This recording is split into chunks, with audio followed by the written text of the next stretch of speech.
Bienvenue tout le monde, c'est Gavin McInnes de Rebel Media. J'ai juste revenu de Saint Martin dans le Caribbean et c'est aussi le 1 year anniversary of Charlie Hebdo, the Charlie Hebdo attacks. Remember the worst thing on earth? Or definitely up there? So Saint Martin is an overseas collectivity, I believe. It's like a little colony of France, and Charlie Hebdo's popular there. And the mentality that the French have is very similar to Canadians in that it's pro-diversity to a fault.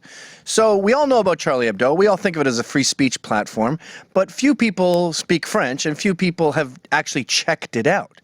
So I'd like to go through it on this anniversary and see what's in there, because judging by the cover, I'm not too jazzed. They're all about free speech. They're all about attacking religion. They're not scared of Islam, but they kind of are. I mean, they said they won't draw the Prophet Muhammad anymore, and I believe a guy was fired for making Jewish jokes a while ago. They're imperfect, as was our Lord Jesus Christ. But look at this cover. It's all gods, and it says the assassin is still on the run 1 year later. And who is the assassin?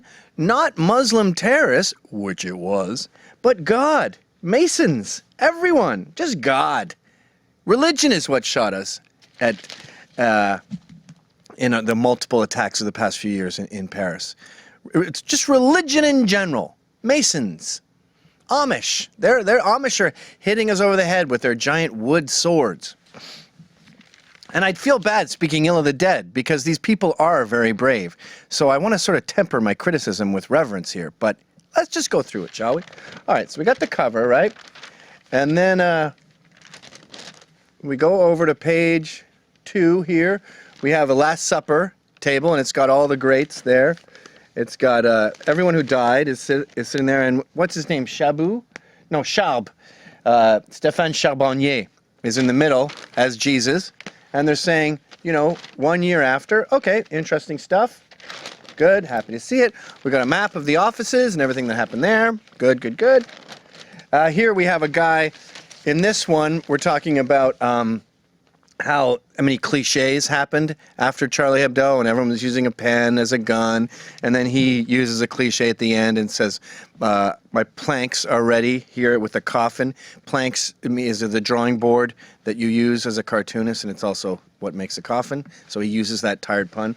And then this page talks about how everyone wanted to be part of Charlie Hebdo. You couldn't not say, I am Charlie.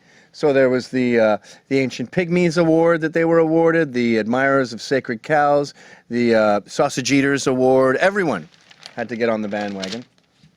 And then we have some other jokes. So the way this paper works is it's just a fun sort of opinions piece after opinions piece, and obviously news tempered and humor, and then just random comics, sort of like the New Yorker, placed around. So they don't necessarily illustrate the article. I hate this one. La laïcité, which is sort of their word for secularism, and it has a little dog saying, don't touch my secularism, and the dog is attacking a Muslim, a Catholic, and a Jew. All the same. See, that is the underlying message of Charlie Hebdo a year after the attacks, that it's religion to blame. All religion. If you believe in God, if you're a moderate Episcopalian, you are just as responsible for killing me as extremist Muslims. Like this one, for example, we've got God pointing a gun to his head and saying, I would rather kill myself than be gay. I would rather end my life than be fucked from behind, is what it directly translates as. And then we have a Muslim here doing a portrait, not Muhammad. They don't do that anymore. Oh, and then here's a good one. It says, let's go kill these people in the name of God so we can prove that God exists. That's really irritating, because these guys were not just promoting any God. This should say Allah. This should say Allah. They should all say the Quran. This would make a cool t-shirt here. It says, we're back from Syria with gifts, because it's King's Cake Day. It's a celebration of the gifts from the 3 wise men. And then here's a good one. Okay, it's not all bad, right? We've got Salman Rushdie, and they're saying 1 year after Charlie, and when they say Charlie, they mean the entire Charlie Hebdo staff, the whole culture. Charlie has been converted, and they go, Rushdie Akbar, Rushdie Akbar. Why he has that stupid triangle above his head, though, is kind of annoying, because that's just, again, their symbol for general religion. Comic about a kid having to learn about the attacks. These are some kids who submitted cartoons to Charlie Hebdo. One of them is pretty good here. It's some kid who's 13. I don't even want to say his name. But he says, okay, you can't draw the prophet. Can you draw half the prophet? Not hilarious, but brave. The rest of it, though, is very benign. And then here they go, 1 year later, nothing has been forgotten. And it has an uptight old lady trying to clean his brain. Guys, your enemies are not old ladies who don't like it when you swear. Your enemies are not uptight people who get uncomfortable around swearing. They just ignore you. The ones who break into your offices and shoot you are the ones who say convert or die. Why are we ignoring this? Why are we pretending that it's a general thing here? Here we have revenez, tout est pardonné. Come back, everything is pardoned. I think that's a reference to Nicolas Sarkozy, who said before he got the super hot model wife, I guess his wife cheated on her or something, and he sent her a text saying, come back, all is forgiven. And so they're saying that to these cartoonists here. And one of my favorite guys, what's his name? Tignou. He's got an interesting look at Islam in general and how you see it as these beautiful places that are marked off by soldiers who have their faces covered, and you don't know what wonderful, weird things go on. But then he's opening up the beard, and you see inside the beard that it's corruption, and it's theater and arts and macho man and junkies, and there's a whole scope of different culture going on within Islam. It's not as devout as we think. Okay, whatever. He has a funner version of that here, where he has a woman lifting up her burqa and revealing lingerie. But it all seems to generally involve all religions. And I don't want to keep repeating myself here, but that's what this issue is doing. They have... this is a segment here that strays from the narrative a little bit. We have the media a year after suffering from attack burnout. And then we have media going up to Schaub, that's, again, Stéphane Charbonnier, the main editor, saying, how are you doing? 1 year later, the media's still there, going up to the grave. Just talking about it again and again. I think that was going on in France. You had people...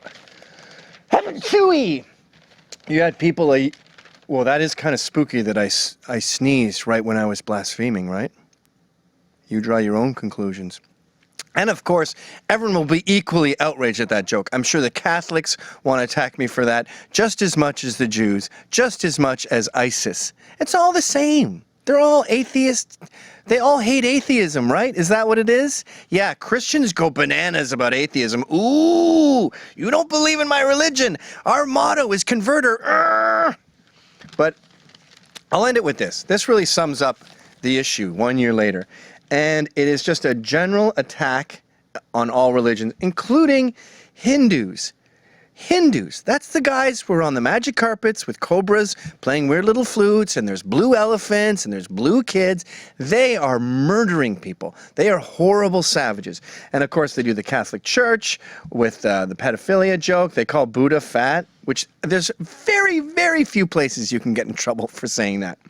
And then this one drives me nuts and really sums it up. It says, Thailand, le chien de roi toujours plus sacré que le chat de rien, de reine. So the king's dog is always more sacred than the queen's pussy, is the double entendre there. So I guess they're saying they're making fun of Thailand for having a monarchy and for being a sexist culture.